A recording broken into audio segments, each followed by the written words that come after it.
Mare Amico lancia un appello per mettere in sicurezza il vallone Donna Cristina. Se piove, sostiene Mare Amico, potrebbe succedere un disastro. A San Leone, a pochi metri dal mare, c'è il vallone Donna Cristina che risulta invaso da sterpaglie alte anche 2 metri.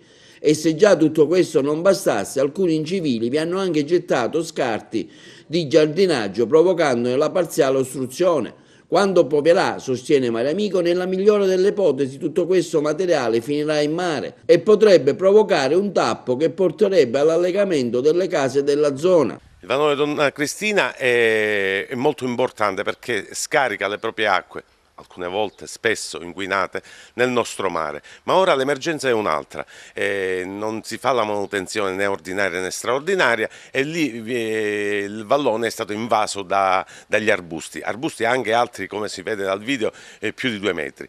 Ma in più c'è un'altra emergenza, l'emergenza causata da alcuni incivili che hanno versato i residui della pulizia dei giardini nello stesso vallone. Questo vorrà dire che le prossime piogge tutto questo materiale arriverà in mare o peggio ancora ostruirà il canalone e quindi potrebbe produrre l'allagamento delle case.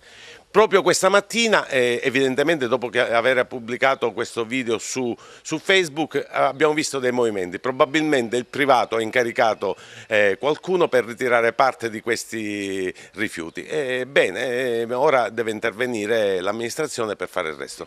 A sostenere anche Mare Amico la consigliera comunale Nuccia Palermo. Questa amministrazione risulta inadempiente sotto tutti gli aspetti, ora anche un discorso di sicurezza, perché le immagini che sono state segnalate da Mare Amico, che sono sotto gli occhi di tutti, dimostrano che non soltanto l'amministrazione non si prende cura di quelli che sono i quartieri limitrofi, ma anche di quelli che sono i punti nevralgici della nostra città. Ad esempio San Leone, cuore di San Leone, noi abbiamo un vallone che dovrebbe servire a far defluire le acque che se per caso, malauguratamente, nelle condizioni in cui si trova oggi, una pioggia improvvisa dovesse allagare quella zona, non soltanto avremmo problemi perché tutti quei rifiuti andrebbero a mare, ma creeremmo problemi a tutti quelli che sono i residenti della zona, che si ritroverebbero le case allagate. Ora vorremmo capire se effettivamente riusciamo a prenderci cura di quello che è il bene pubblico oppure no.